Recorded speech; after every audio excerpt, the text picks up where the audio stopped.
Salama sana mambo. Kodhi nyime ni Jodak ma Kisumu West kwano lal bang' nyiewo mbolea ma bandia kuwuok e board ma uso cham NCPB ma Vihiga. Giwacho ni mbolea go gin ma oketie kite kod kuoyo. Wawinjane mathoth nyako Ramogi kaka wechegi chalo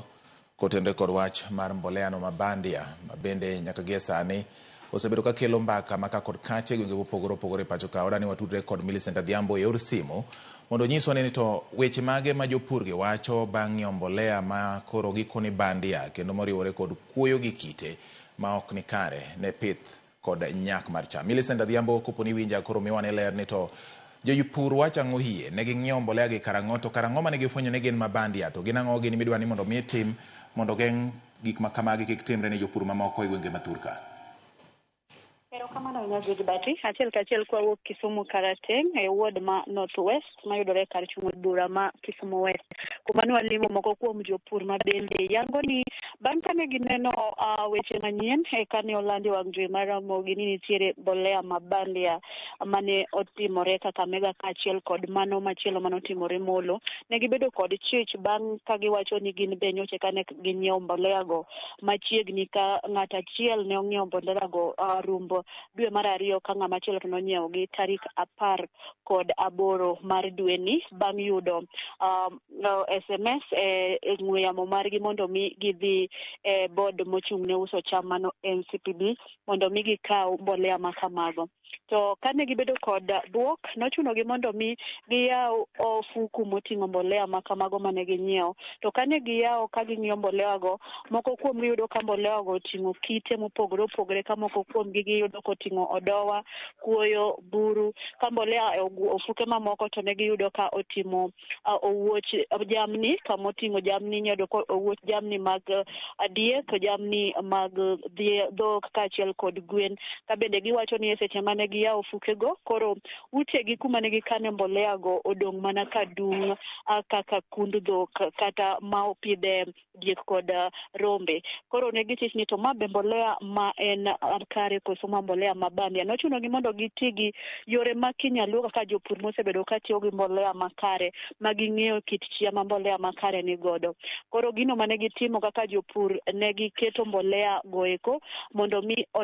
ging'ane ka bende ginyalo leny nikech chia mokwongo ma mbolea makare ni godo en ni kowinjo ng'ich kata koole pi to gileny. Kane gitimo mano mokwongo ne giole okombe ne mbolea go bedo kuom ndalo 2 ma mbolea go ne ok oleny kata kane gineno kamano opogore nikech mbolea makare kata kokete tie cham to kinye kidhi tiyudo koonge. Ne gichak giolo moko e laro e puodho mondo ging'ane to koso pie mok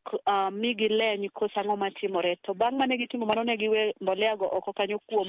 ndalo mokwongo ne gitimo kuom ndalo 2 to machielo ne giwe kuom ndalo 3 maketo koro ndalo 5 ne giyudo ka mbolea go pod ni aniya kanyo ng'iyo gi pok oleny nyaka sani. Koro gipenjore ni to ang'o madhi nyime koponi sirikal nosingo mar miyo gi mbolea ma nengo gi oyuo mondo mi okony weche pur ojiw weche pur mondo yuto mabup jopur oyud kendo giket pesa ofuku. To mano gino ma gineno kok timre kisani chuno ni ka gise dhi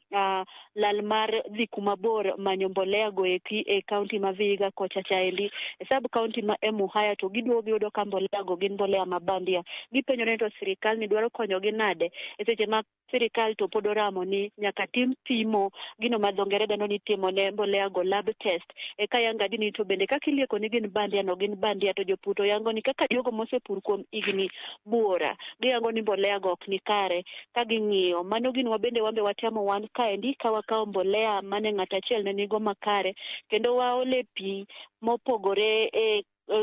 dis moro ka machielo ma ok mabande no bende waolo mwarito mwaketo waudo ka machielo no leny kendo machielo no to ng'iyo ji ang'iya kendo kitemo rudhe to nolokore chuodho to machielo no leny malokre mo manyiso ni en gi kit chia mar mbolea makare. Koro kotiyo gi magi gi kwa sirikal mondo mi gine anena kaka ginyalo konyogi gigol duoko mapiyo kata koponi ochuno ni nyaka ter mbolea mabandia go e pimo mondo giyud konyruok nikech sani kinde chwiri ni gilarore kod koth ma chwe mondo mi gikom giwir mondo ka chwiri rumo to ginyal keyo mabup. Gikwayo sirikal mondo owuog oko ong'i ane wachgi to ka inyal duoknegi pesa gi kata ong'i kaka inyalo konygi ne jogo manosetiyo kod pesa modhuro ma wayudo ni ng'ato achiel notiyo kod Sh10,600 molal alala kamano mondo ne ane kaka inyal konygi. Magi bende weche mabende pod wamenono kaendi ma alikoni alieka mamoko ane jo neno marwa ne yude seche mabiro mag kagi kacha ang'ich welo kod oimore mondo mi gine gigo gi wang'gi ka wanyisogi e kit picha.